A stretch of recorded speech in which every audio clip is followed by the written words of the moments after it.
이 문제는 2004년 기술고등고시 제어공학 제1문항입니다.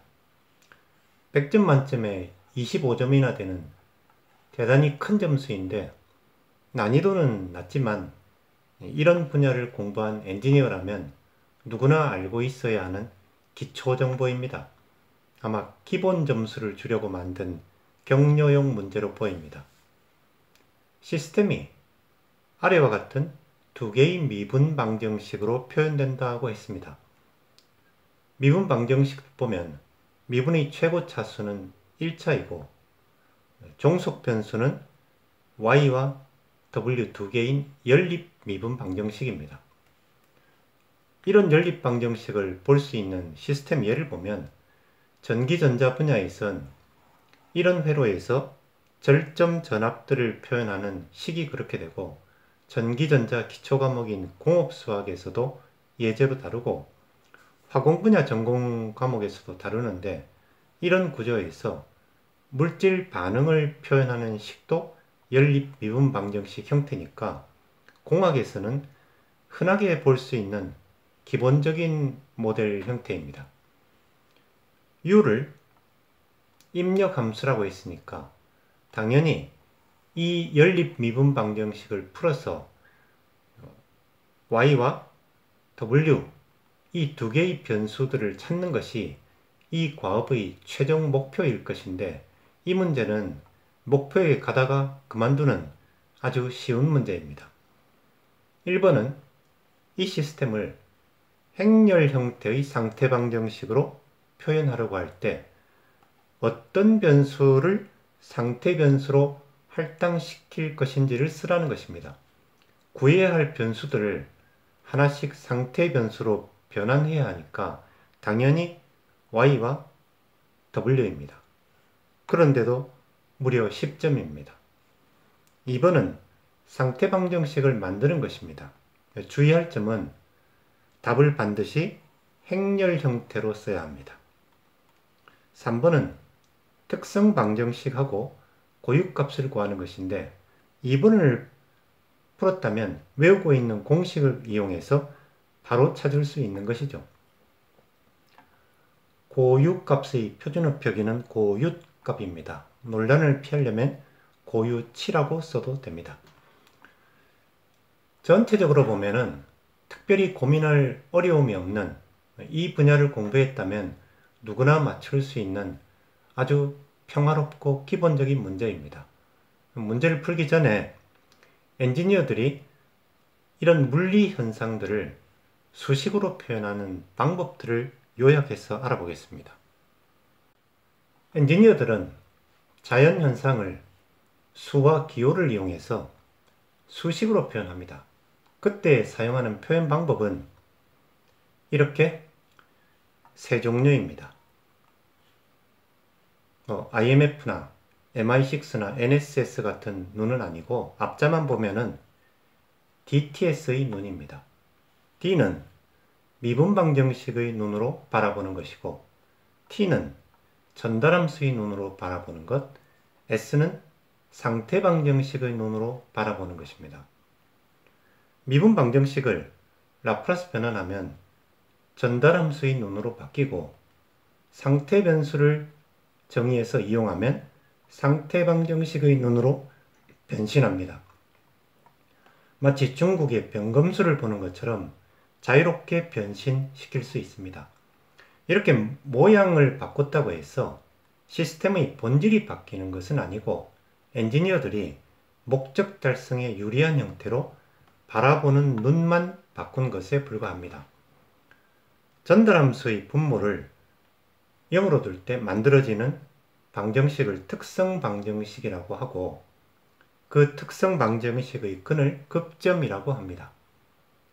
상태 방정식의 눈으로 바라보려면 수학에서 아이젠 밸류와 아이젠 벡터를 알아야 하는데 어떤 행렬 A에 대해서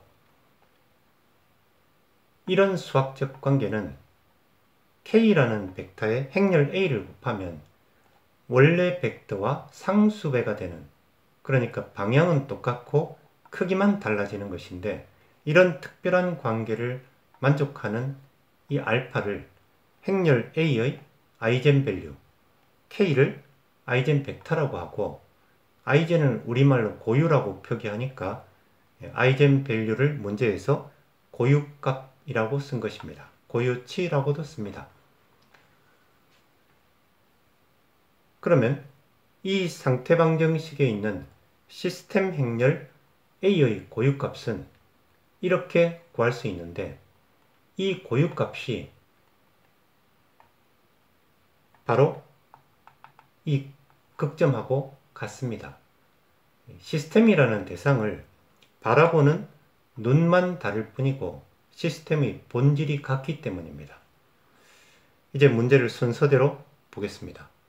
1번은 어떤 변수를 상태 변수로 할당시키는지 쓰라는 것인데, 입력 함수 u를 제외하고 미분의 종속 변수들은 두 개인데 y와 w니까 정답은 y와 w입니다. 응시생 입장에선 그저 너무나 고마울 뿐입니다.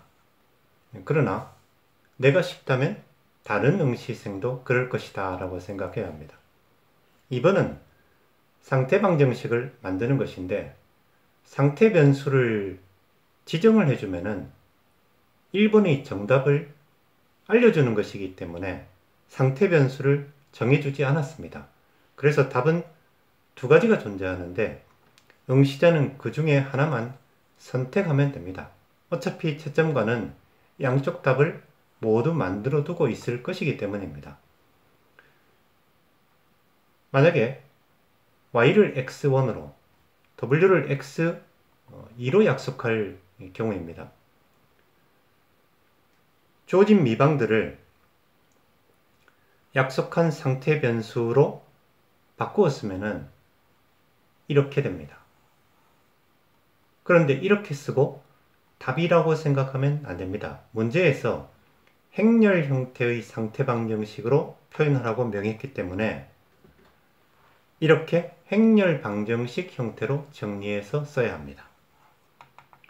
만약 상태 변수를 이렇게 약속한다면 같은 과정을 거쳐서 이렇게 되는데 응시생은 편안하게 한쪽만 선택하면 됩니다. 마지막으로 3번을 보겠습니다. 3번은 위 시스템의 특성 방정식과 고유값을 각각 구하라는 것입니다. 순서대로 특성 방정식부터 보겠습니다. 앞의 예비 지식에서 이미 봤던 대로 시스템을 상태 방정식으로 표현했을 때 특성 방정식은 우선 이 행렬부터 이렇게 구한 다음에 이 행렬식을 0으로 둔 방정식을 말하니까 행렬식을 먼저 이렇게 구하면 특성 방정식은 이것입니다. 만약 상태 변수를 이렇게 약속했을 경우에는 같은 방법으로 같은 답을 얻게 되니까 앞에서처럼 한쪽만 선택하면 됩니다. 마지막으로 고유값은 이 특성 방정식의 근이니까 2차 방정식의 해만 구하면 되고 답은 이렇게 두 개를 찾을 수 있습니다. 모두 안정된 위치들입니다. 이상 2004년도 기술고등고시 제어공학 제1문항에 대해서 관찰해 봤습니다. 너무나 평화로운 문제였습니다. 평화롭고 재미있었나요?